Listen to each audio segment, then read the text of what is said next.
où on a l'homme augmenté, l'homme amélioré, qui fait extrêmement peur. C'est-à-dire qu'à un moment donné, c'est jusqu'où on va sur l'homme augmenté et jusqu'où, à partir de quel moment on perd son humanité.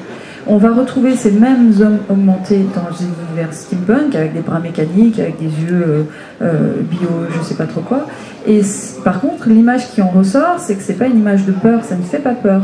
Ça peut être des personnages de méchants, ça peut être des personnages de gentils, mais en tout cas, c'est pas quelque chose qui est vu comme une menace pour l'humanité. Alors que dans le transhumanisme, on a quand même cette menace pour le caractère de qu'est-ce qui fait l'être humain, de l'être humain, l'être humain. Oui, j'aime bien que tu parles l'exemple du transhumanisme, parce que c'est vrai que même si je peux être le plus, c'est pas moi personnellement, mais le transhumaniste le plus convaincu et le plus positif en disant mais si, regardez, c'est génial, et ça pose des questions très fondamentales et même si on peut voir ça de façon très positive, je suis pas sûr que tout le monde, au contraire, soit convaincu de ça. À titre personnel, en tant qu'individu, je veux dire, l'endroit le plus rassurant, c'est le passé, parce qu'on sait ce qui s'est passé, même si ce n'était pas gay, au moins c'est fini. Donc il y a effectivement aussi ce côté un peu rassurant, ce côté chronique du steampunk, parce qu'on peut jouer dans un cadre qui est peut-être un peu plus rassurant. Aujourd'hui, faire de la science-fiction positive, c'est évidemment possible, mais c'est pas forcément évident. Je pense qu'il faut avoir un certain talent, et certains auteurs y arrivent très bien, mais pour y arriver, parce que, bon, c'est évidemment l'altruisme de dire la vitesse auquel vont les choses aujourd'hui, et même, c'est assez marrant, quand, bon là, on est tous fans de SF, forcément au courant des science-fiction, etc., mais des technologies et de ce que la science-fiction apporte au discours sur la technologie, mais vous sortez et vous allez arrêter quelqu'un dans la rue, vous allez lui parler en lui disant, vous savez qu'il y a des gens qui réfléchissent déjà à la manière comment on va pouvoir encadrer les intelligences artificielles qui vont arriver d'ici 5 à 10 ans et qui vont supplanter un certain nombre de boulots, les gens sont totalement pas au courant. Non seulement ils sont pas au courant, mais souvent ça leur fait peur. Oui, tout à fait. Il y a une peur de la technologie actuellement qui est vraiment prégnante, qui est vraiment très très très présente. Quand on parle de décroissance, quand on parle... Vraiment, il y a un mouvement anti-technologique extrêmement présent. Et qui va faire que probablement s'aggraver parce que les pouvoirs publics ne prennent pas la conscience de ces choses-là. Quand on voit arriver les voitures autonomes, les véhicules autonomes, etc. Bref. Donc, le côté se replacer dans un cadre connu est beaucoup plus ludique, et en même temps, je pense que c'est plus facile parce qu'on ne peut pas, quelque part, risquer de taxer l'auteur de naïveté, tout simplement en disant vous nous parlez d'un futur positif, mais franchement, moi ce que je vis tous les jours, c'est pas ça, ça me fait peur.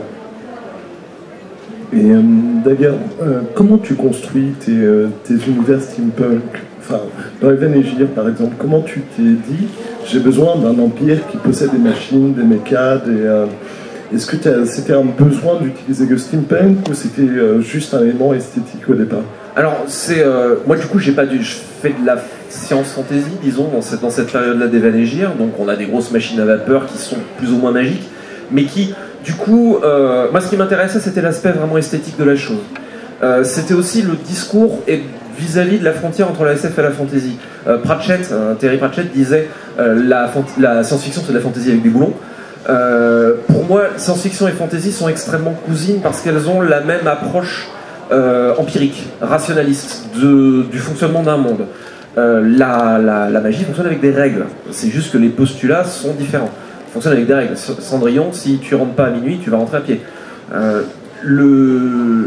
Donc le steampunk a ce postulat justement de science impossible, quelque part, que je trouvais intéressant.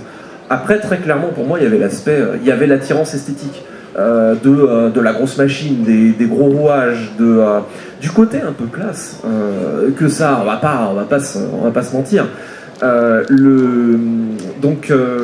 Et de partir d'un postulat d'une science magique, mais sur un postulat différent, d'y avoir une technologie qui fonctionne sur un postulat scientifique qui est différent, qui est de nature magique, mais simplement cette magie-là, c'est juste que l'énergie fonctionne de manière différente. Point barre.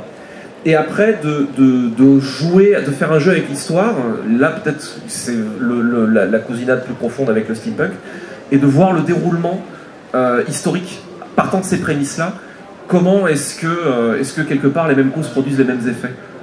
Est-ce que on recrée l'histoire de notre monde, les mêmes impérialismes, etc.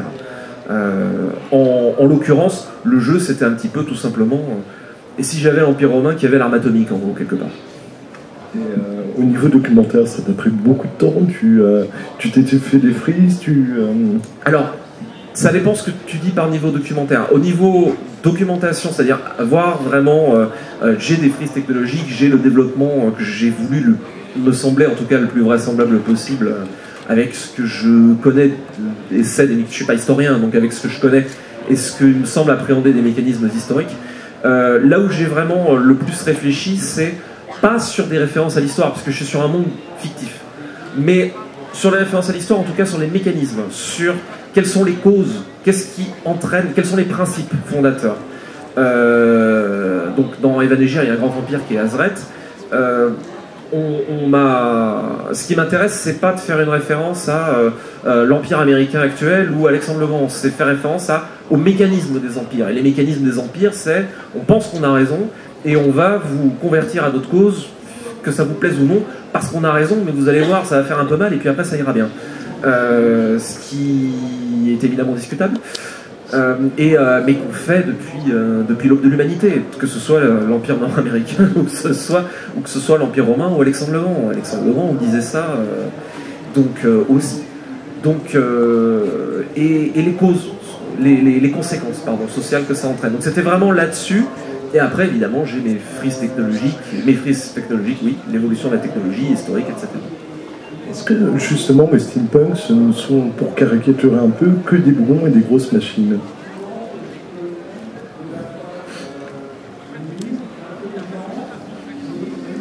Il y a d'autres choses. Il y a d'autres choses. Il y a un réenchantement de la science. Il y a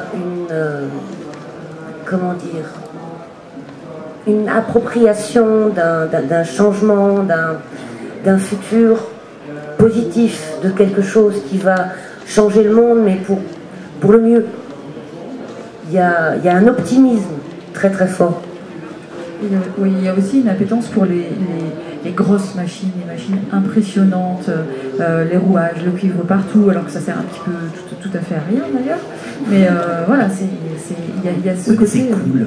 Ouais, voilà, il y a ce côté, c'est cool. Voilà, et puis il y a les machines esthétiques. Les machines qui sont là aussi pour être belles. Il y a l'espèce de pieuvre géante d'Angel Carriger, de Madame Le Fou, c'est surtout de l'esthétique. Mais c'est extraordinaire, cette espèce de pieuvre qui marche dans la ville. C'est magique. C'est les machines de l'île, en fait. C'est ce que j'allais dire, ouais. C'est exactement ça. Pour ceux qui sont montés ou ceux qui sont touristes qui sont allés voir les machines de l'île, on le retrouve dans l'éléphant. Hein. Il y a beaucoup de choses qui sont de l'ordre de la décoration qui ne sont pas utiles. Et en steampunk, on a cette décoration qui n'est pas utile, alors que dans les courants de science-fiction qui sont plus réalistes, eh ben on a un ordinateur, c'est un cube, voilà, un processeur, c'est un processeur, etc.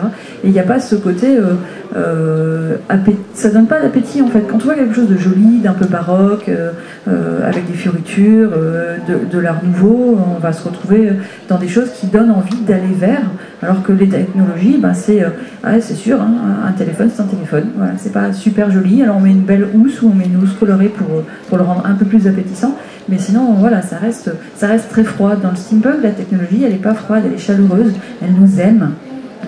Voilà. On voit là dans la série Warehouse 13 par exemple, il y a toute l'esthétique steampunk dans les machines, c'est-à-dire que les ordinateurs, les téléphones, les flingues sont steampunk.